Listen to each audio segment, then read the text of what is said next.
Hello friends, welcome to my YouTube channel. आज हम लोग बात करेंगे कि यदि आपका दान वाला भूमि है, दान वाला ज़मीन है, तो आप जो है वो प्रपत्र 2 को किस प्रकार भरेंगे, ठीक है?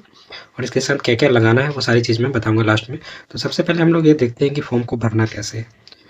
देखिए, सबसे पहले ऊपर है राजस्व ग्राम। राजस्व ग्राम में क्या भरना है कि जिस गाँव में आपका ज़मीन है उस गाँव का नाम लिखेंगे। तो जिस मौजा में आपका ज़मीन है उस मौजा का नाम यहाँ पे लिखेंगे। उसके बाद थाना नंबर, तो थाना नंबर जो दान वाला भूमि का आपका पेपर होगा उस पे होगा, यदि उसका आप रसीद कटाते होंगे तो उस पे होगा, ठीक है?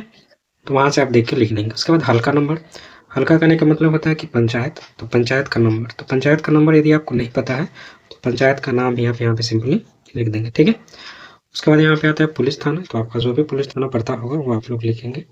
उसके बाद अंचल है, तो जो भी अंचल पड़ता होगा वो आप लोग लिखेंगे। और यहाँ पे जिला, अपने जिले का नाम लिखेंगे, ठीक है? अब यहाँ पे जो है रैयत का नाम, सहिस्सेदारों का नाम एवं अंश अगर कोई हो, सहित एवं पिता का नाम। तो सबसे पहले तो ऊपर रैयत का नाम लिखना है और नीचे पिता का नाम लिखना है। रैयत कहने का मतलब है कि जिनके नाम से जमीन है। तो हम मान लेते हैं कि रैयत जो है वो ए कुमार है। मान लिए मैं किसी व्यक्ति का नाम नहीं लिख के दिखा रहा हूँ, मैं अल्फाबेट से आपको समझाता रहा हूँ कि आपको भरना कैसे। ठीक है, पिताजी का नाम मान लेते हैं सी कुमार है, तो लिख दिया यहाँ पे सी कुमार। अब जो है इस कॉलम में अस्थाई पता है, तो अस्थाई पता में आपको क्या क्या लिखना है वो देखिए। ग्राम, ग्राम लिखना है। पोस्ट लिखना है आपको। थाना लिखना है। अंचल लिखना है। उसके बाद जिला लिखना है, ठीक है? अब देखिए इतना में यदि नहीं अट रहा है तो ऐसे देकर यहाँ नाम लिखेंगे नीचे, ठीक है? तो डैश देकर आप नीचे भी नाम लिख सकते हैं। उसके बाद आता है खाता। तो खाता हम मान लेते हैं कि 142 है। हर एक जमीन का एक खाता होता है, खेसरा होता है। अब इस 142 नंबर खाता में मान लेते हैं 2 खेसरा है, ठीक है? एक है 154, एक है 170। 2 प्लॉट है एक खाता में।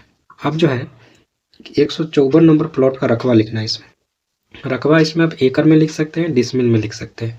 तो जनरली लोग डिसमिल में ही लिखते हैं, तो हम भी डिसमिल में लिखेंगे। तो 154 नंबर जो प्लॉट है मान लेते हैं कि 15 डिसमिल का है, तो लिख दिए 15 डिसमिल, ठीक है? अब इस 154 नंबर प्लॉट का आपको चौहद्दी लिखना है यहाँ पे। तो उत्तर में जो व्यक्ति होगा उनका नाम लिखेंगे, दक्षिण, पूर्व, पश्चिम, ठीक है? आप चौहद्दी लिखेंगे। और चौहद्दी में आपको विशेष ध्यान रखना है कि आपको चौहद्दी जो है वो वर्तमान चौहद्दी लिखना है। आपको वर्तमान चौहद्दी नहीं पता है तो पता करके लिख लेना है। अब जो है 154 नंबर जो प्लॉट है इस जमीन का किस्म क्या है? धनहर 1 है, धनहर 2 है, धनहर 3 है, भीट 1 है, भीट 2 है, भीट 3 है। तो यदि आप लोगों को अपने ज़मीन का किस्म नहीं पता है तो इसका वीडियो मेरे चैनल पे पड़ा हुआ है, आप लोग वहाँ से जाके उस वीडियो को देखकर आप लोग अपने ज़मीन का किस्म पता कर सकते हैं, ठीक है? मैं मान लेता हूँ कि जो ज़मीन है वो भीट है, तो लीजिए भीट।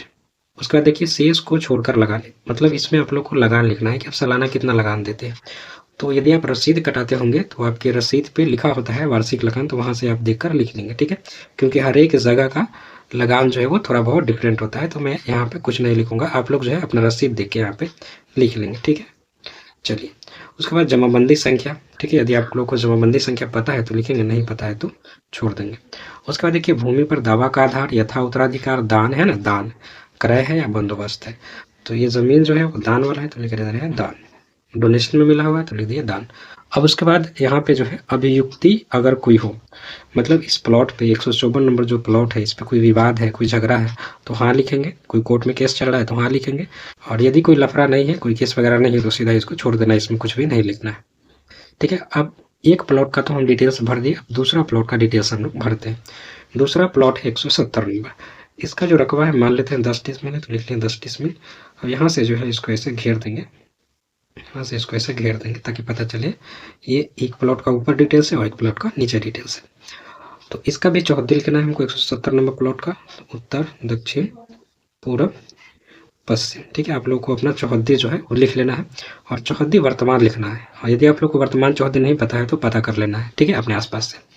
उसके बाद इस जमीन का किस्म क्या है, तो ये भी जमीन भीट है तो लिख देते हैं भीट, ठीक है? लगान तो वही आप लोग रसीद में से देख के लिखेंगे अपना। जमाबंदी संख्या आपको पता है तो लिखेंगे, नहीं पता है तो छोड़ देंगे।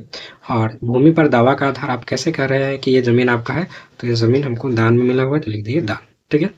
यदि खतियानी जमीन होता तो लिखते यहाँ पे उत्तराधिकार, यदि केवाला वाला जमीन होता तो यहाँ पे लिखते क्रय, ठीक है? चलिए, उसके बाद यहाँ अभिव्यक्ति वाला कॉलम है, तो इस प्लॉट पे भी कोई झगड़ा विवाद, कोई केस वगैरह नहीं है कोर्ट में, तो इसको सीधा सीधा छोड़ देना है। ठीक है, अब जो है आपको नीचे आना है। जैसे आप नीचे आएंगे, यहाँ पे देख रहे हैं स्थान, ठीक है, स्थान है, थोड़ा ये प्रिंट थोड़ा मिट गया है, स्थान, ठीक है। यहाँ पे स्थान में आपको क्या भरना है कि आप अभी वर्तमान समय में जिस स्थान से इस फॉर्म को भर रहे हैं उस स्थान का नाम आपको यहाँ पे लिखना है। ठीक है, उसके बाद देख रहे हैं यहाँ पे तिथि है, तो जिस दिन आप फॉर्म को जमा करेंगे उस दिन का भी डेट डाल सकते हैं, या उससे पहले का भी, जिस दिन फॉर्म आप भरेंगे 1-2 दिन पहले का भी डेट डाल सकते हैं, उससे कोई दिक्कत नहीं है।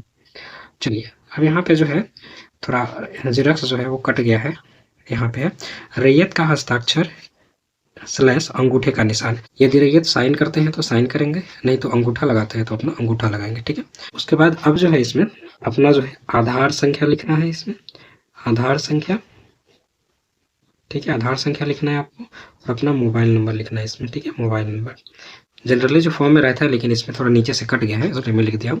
आधार संख्या लिखेंगे और मोबाइल नंबर लिखेंगे अपना। ठीक है, तो इतना चीज़ आपको समझ में आ गया कि यहाँ पे रैयत अपना साइन करेंगे, साइन करते हैं तो साइन करेंगे, अंगूठा लगाते हैं तो अंगूठा लगाएंगे, रैयत अपना आधार संख्या लिखेंगे, रैयत अपना मोबाइल नंबर लिखेंगे, स्थान लिखेंगे और यहाँ पे डेट डालेंगे। ये सारी चीज़ें मैं समझा दिया। तो इस तरीके से आप लोग जो है अपना प्रपत्र 2 भरे, कभी फॉर्म रिजेक्ट नहीं होगा, क्योंकि भरने का यही सही तरीका है। अब देखिए इसमें आपको लगाना क्या क्या है, तो एक तो ये प्रपत्र 2 आपको भरना ही है। उसके बाद आप जब जमीन दान में लिए होंगे तो रजिस्ट्री ऑफिस में कुछ प्रोसेस होता है और उसका पेपर रिलीज होता है, तो उसका पेपर आपको इसमें लगाना है। ठीक है, और आप अपना आधार कार्ड लगाएंगे, उसके बाद फॉर्म को जमा कर देंगे। ठीक है, ठीक है, तो अब क्या क्या लगाना है वो भी आपको पता हो गया कि दान वाला जो पेपर है आपके पास वो लगाना है, प्रपत्र 2 लगाना है, और आप अपना आधार कार्ड लगाएंगे। ठीक है, कोई क्वेरीज हो तो आप लोग कमेंट के माध्यम से हमसे पूछ सकते हैं। तो मिलते हैं हम लोग नेक्स्ट वीडियो में, तब तक के लिए थैंक यू, आपका दिन शुभ हो।